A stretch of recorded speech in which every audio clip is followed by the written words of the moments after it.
dal leen ak jàmm ci AGT News chaîne bi leen di jox xibaar yi wér te wóor abonné leen ngir dara bañ leen a raw.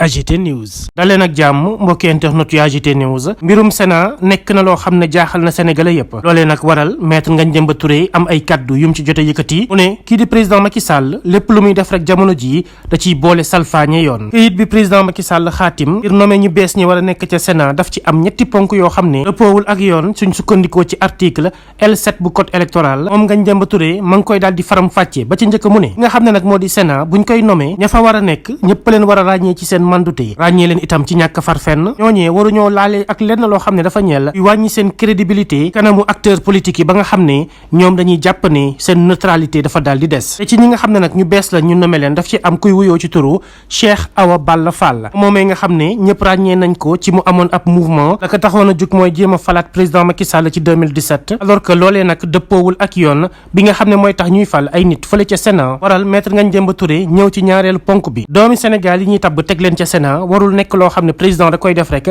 sans pour autant mu am ñum ci waxtaanal jokkalantey xalaat boobu daf ko war a séq ak yenn ci ay banqaas ci réew mi na koo séq ak yenn ci ay association ak i organisme ci réew mi seen biir nag war nañ cee nemmeeku ay avocat ay universitaire ñoo xam ne dañuy xeex lépp lu ñeel àq ak yelleefu doomu aadama yi ay professionnel ci lu ñeel wàllum communication yeneen di banqaas yoo xam ne mën nañ ko dal di amal njëriñ loolee moo tax moom maître Ngagne Demba Touré mu ne mbir moomu defuñu ko ndax gisuñu fenn foo xam ne ñoom signé nañu fa wane ne président Macky Sall dafa waxtaan ak ñooñee mu lim ngir doog a mën a jël aw ndogal la ab ay nit ñu bees teg leen foofee ca Sénat ñetteelu ponk bi maître Ngagne Demba Touré mu ne li nga xam ne moo di waa Sénat bu ñu leen di remplacer dañ ko war a def par tiers maanaam ñetti xaaj lay amee loolee nag ñetti at yu nekk lañ koy def waaye président Macky Sall moom li mu def nii daa jël ñëpp ñi nga xam ne dañoo nekk ci biir nekkoon fa ay membre mu génnee leen indi groupe bu bees tàq teg leen fa loolee itam maître Ngagne Demba Touré jàpp ne dëppoowul ak yoon loolu yëpp nag mu lim tax na moom mu ne lii di état de droit amatul ci réewum Sénégal mën nañ ko jël gaste suul ko te xam ni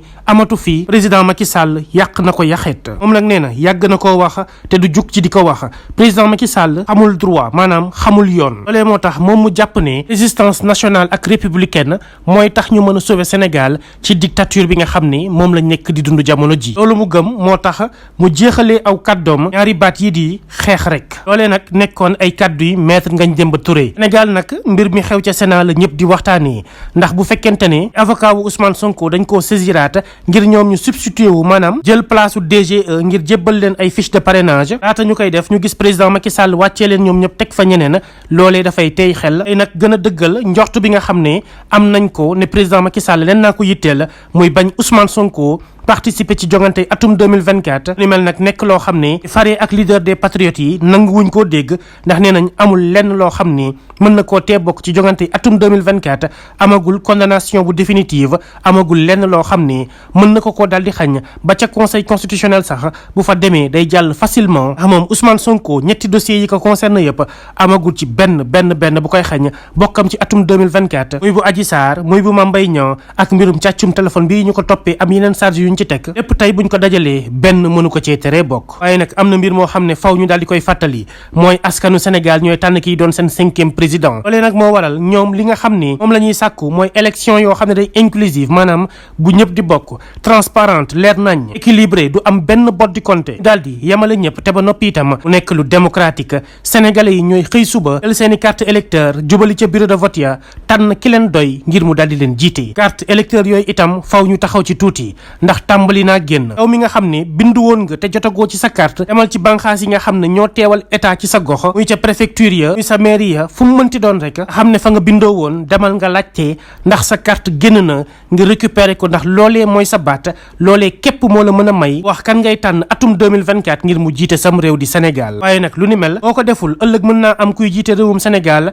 fekk neexu la te yaa setaanoon laata loolu di la si fekk ilil sa carte gànnaa yoo ko te xam ne mooy sa baat ko defee le tournant décisif di 2024 ñu bañ koo raté askanu Sénégal yëpp jug taxaw jubali ca bureau de vote ya ko defee ñu mën a tijjal suñu réew buntu bu bees ndax nag changement bi ñëpp a ko soxla dafa jot Sénégal dépassé étape bi mu nekk am nañ lépp loo xam ne moo ñu koy permettre muy ressources humaines muy ressources naturelles kon nag fulla ak fayda dong moo ñu dese ngir ñu mën a jëm développement bu mucc ayib boo xam ne duñ ko mës a rëccu te itam bu boobaa duñu tooñ benn yoon génération yi nga xam ne ñooy ñëw ci suñu kanam nag am réew dañuy faral di ko wax faw rek ña fa dëkk am fulla am fayda xam seen bopp gëm seen bopp itam ngir mën a yegg fi nga xam ne réew yi am koom yëpp yegg nañ fa tey. waaye nag pour loolu faw ñu am jiit boo xam ne fulla ak fayda googu di nekk ci askan wi moom moo koy njëkk incarné nekk ku dul am complexe benn yoon ci ñi nga xam ne ay nit ñu weex lañu gëm der bu ñuul am xam-xam te ba noppi itam di ko jëfee boole kook jikko yu baax jikko yoo xam ne day tax du jël alalu réew mi moom ak ñi mu àndal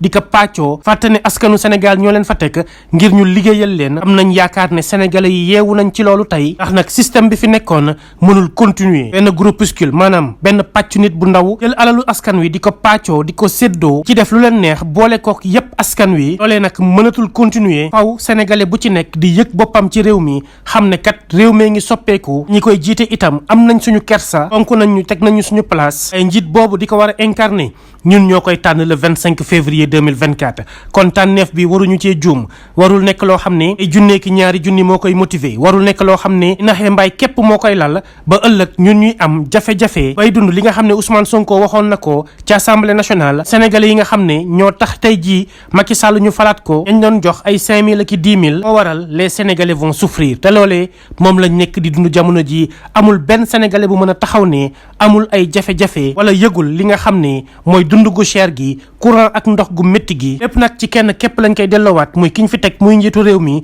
muy le président Macky Sall te loolee mën naa jeex mën naa soppeeku il faut que rek atum 2024 ñu xool bu baax fi ñuy teg suñu tànk loolee moo tax na ñëpp jëli seen i carte électeur waajal bés boobu nga xam ne ñu koy woowee un tournant décisif la ñuy jël suñuy responsabilité soppeeku ba faw wala rek ñu nelaw système bi fi nekk continuer dëggate sénégalais yi di salfaañi seen i àq ak i yelleef ñuy continuer di dund souffrance boo xam ne xamuñu fu ñu koy jooyee te ñu nekk ci suñu biir réew kon nag il est temps que ñun ñëpp ñu jël suñu ay responsabilités. AGT News. Amis internautes de AGT News, bienvenue. Maître Ngagne Demba Touré est revenu sur la situation de la Sénat. Selon lui, il y a des irrégularités. C'est la raison pour laquelle il a tenu les propos suivants. Décret de nomination des membres de la Sénat quand l'illégalité devient la marque de fabrique de Macky. Le décret portant nomination des membres de la Commission électorale nationale autonome contient 3 violations de la loi, notamment l'article L7 du Code électoral. Premièrement, selon Maître Ngagne Demba Touré, les membres de la Sénat sont choisis parmi les personnalités indépendantes connues pour leur neutralité et leur impartialité, alors que l'une des personnes désignées dans le décret, Cheikh Awa Balla Fall, est connue pour avoir dirigé un mouvement de soutien en faveur du candidat Macky Sall. Deuxièmement, l'acte de nomination doit être pris après consultation d'institutions, d'associations et d'organismes tels que ceux qui regroupent des avocats, universitaires, défenseurs des droits de l'homme, professionnels de la communication ou toute autre structure. Pourtant, le décret de nomination publié ne fait aucunement mention de l'avis préalable de ces institutions dans ces visas. Troisièmement, le renouvellement des membres de la Sénat doit être fait par tiers tous les 3 ans, mais le décret de Macky Sall procède par un renouvellement général par le remplacement de tous les membres de la Sénat. La raison pour laquelle Maître Ngagne Demba Touré a ajouté les propos suivants. L'état de droit est définitivement enterré dans notre pays. Je l'ai toujours dit et je ne cesserai de le dire, Macky Sall ne connaît pas le droit. Seule une résistance nationale et républicaine peut nous sauver de cette dictature. Xeex rek. Tels sont les propos de Maître Ngagne Demba Touré, brillant juriste connu, très pertinent, qui a battu en brèche les nouveaux actes posés par le président Macky Sall. On ne cesse de le rappeler, le peuple sénégalais exige une élection libre et transparente, démocratique, mais surtout équilibrée et inclusive. Ce serait un vrai recul démocratique de ne pas voir Ousmane Sonko participer à ces joutes électorales. Le 25 février 2024 est un tournant décisif pour tous les Sénégalais. Donc chacun devrait se préparer et se munir de sa carte électeur, raison pour laquelle nous devons tous aller les récupérer au niveau des préfectures, des mairies, entre autres structures de l'État, car cette pièce est notre voix à exprimer le jour du scrutin. Nous avons tout pour nous développer, ressources humaines et ressources naturelles. Il nous faut un leader charismatique, un président à la hauteur qui se démarquera du système en place, dont le seul objectif est de se servir et ne se souciant pas de la population sénégalaise souffrante. Donc il est temps pour nous Sénégalais de prendre nos responsabilités, de marquer l'histoire à partir de 2024. AGT News.